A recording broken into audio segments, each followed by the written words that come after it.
जय मां विंध्यवासिनी, हर हर महादेव। आप सभी का स्वागत है हमारे यूट्यूब परिवार में। हमें पता चल गया कि ठीक है, हमारे साथ पितृदोष है, घर परिवार पे इसका प्रभाव भी है। पितृपक्ष में किस प्रकार से कौन सा ऐसा कार्य करें सरल सामान्य, जिससे कि पितृदोष से भी निवृत्ति हो, पितरों की कृपा भी प्राप्त हो, वह भी संतुष्ट और तृप्त हो, दीर्घ काल के लिए वो हमारे जीवन पे प्रभावी हो। प्रयोग विधान अनेकों प्रकार के हैं, जो सामान्य और सरल लेकिन थोड़ा सा लंबा ऐसा कुछ विधान जिससे कि प्रत्येक व्यक्ति करे तो उससे उसको लाभ प्राप्त हो, इसके विषय में आज चर्चा करेंगे। सर्वप्रथम आप सभी से निवेदन है, कृपया चैनल को जरूर सब्सक्राइब करें, वीडियो को लाइक करें, आपको कोई प्रश्न हो तो कमेंट करें। सर्वप्रथम प्रत्येक व्यक्ति को, प्रत्येक सनातन संस्कृति से संबंधित सनातन धर्म के प्रत्येक व्यक्ति को, चाहे उनके जीवन में पितृदोष हो अथवा न हो, पितृपक्ष में पितरों के निमित्त कुछ न कुछ अच्छे कार्य अवश्य करने चाहिए। अच्छे कार्यों से संबंधित अगर बात करें तो सिर्फ और सिर्फ पूजा पाठ ही ना हो, बल्कि साथ में दान पुण्य भी हो, सेवा और सत्कर्म इत्यादि भी इसमें शामिल हो। किस प्रकार से क्या करना चाहिए? सर्वप्रथम जो है, हमें पितृपक्ष के यह 16 दिन जो है, यानी भाद्रपद की पूर्णिमा तिथि से लेकर के आश्विन कृष्ण पक्ष की अमावस्या तिथि तक, यह 16 दिन जो है, प्रत्येक दिन आप अपने इष्ट के, अपने आराध्य से संबंधित जो गीता हो उसका पाठ करें। जैसे अगर आपके आराध्य भगवान सदाशिव हैं तो शिव गीता का पाठ, अगर नारायण है तो श्रीमद् भगवद गीता का पाठ। अब अगर भगवद गीता के पाठ की ओर जाते हैं तो उसमें से 18 अध्याय हैं, किसका पाठ करें आपके ऊपर निर्भर करता है। आप उन 18 अध्यायों में से कौन सा अध्याय आप करना चाहें, आप उनका पाठ कर सकते हैं।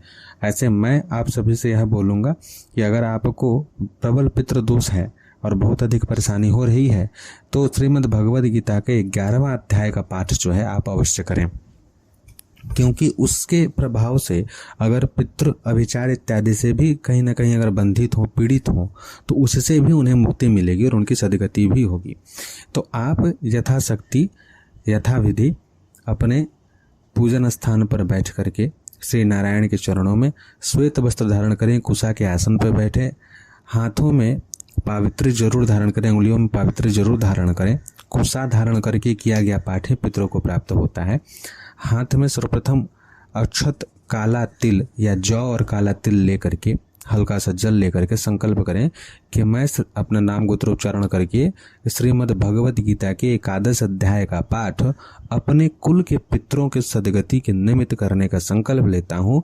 हे नारायण, इस पाठ का फल आपके श्री चरणों में समर्पित होकर मेरे पितरों को प्राप्त हो, कुल के पितरों को प्राप्त हो, इससे उनकी तृप्ति और सदगति हो। यह भूल करके संकल्प ले लीजिए। उसके बाद गुरु गणपति का स्मरण करके श्रीमद् भगवद गीता के 11 अध्याय का पाठ कीजिए। अगर आपको अपने आराध्य के गीता का पाठ करना नहीं आता अथवा नहीं प्राप्त हो रहा है तो आप 11 अध्याय का पाठ कीजिए श्रीमद् भगवद गीता का। कब करना है? सुबह का सुबह आप यह 12 बजे से पहले कर लीजिए। शाम के समय में नहीं करना है, सुबह में कर लीजिए, भोर में कभी कर सकते हैं। ऐसे सुबह के 8 बजे से लेकर के 12:30 बजे के बीच में अगर करते हैं तो अति उत्तम होता है। पाठ कितनी बार करेंगे आपकी इच्छा, 1 बार कीजिए, 5 बार कीजिए, 7 बार कीजिए, 11 बार पाठ कीजिए, लेकिन एक ही अध्याय का। 9वें अध्याय का भी कर सकते हैं, 11वां अध्याय का कर सकते हैं, 3रे अध्याय का कर सकते हैं। इन सभी पाठों का फल जो होगा नारायण को जब समर्पित करेंगे और यह संकल्प रहेगा कि मेरे पितरों को इसका फल प्राप्त हो, उनकी सदगति हो। आप अगर इसी चीज को गीता प्रेस से प्रकाशित महात्म्य सहित जो है श्रीमद् भगवद गीता, उसका जब आप पाठ कीजिएगा तो समझ में आ जाएगा कि क्यों हम ऐसा बोल रहे हैं पाठ समर्पित करने के लिए। उसमें महात्म्य में इन सभी कथाओं का, पुराणों से संबंधित कथाओं का वर्णन है।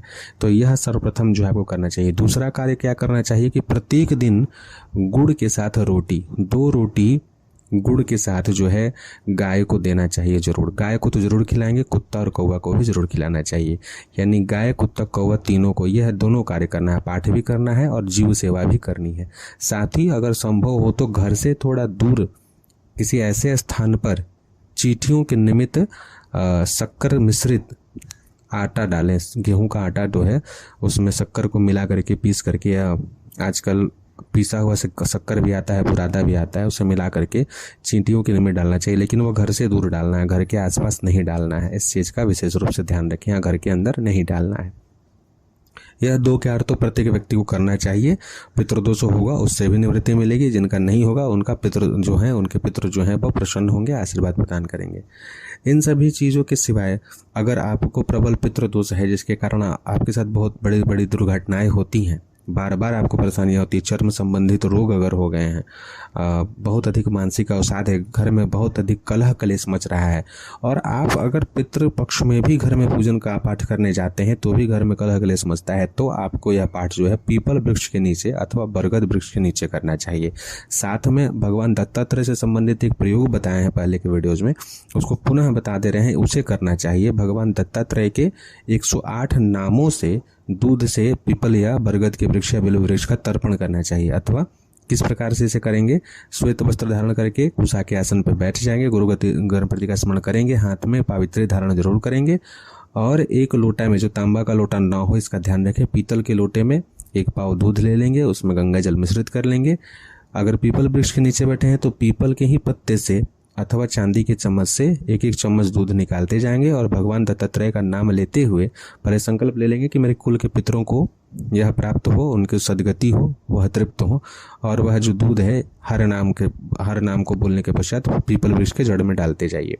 बरगद के नीचे बैठे हैं तो बरगद का पत्ता हो अथवा चांदी का चम्मच हो, बिल्व वृक्ष के नीचे बैठे हैं तो बिल्व का पत्र हो और चांदी का चम्मच हो या फिर चांदी का चम्मच हो।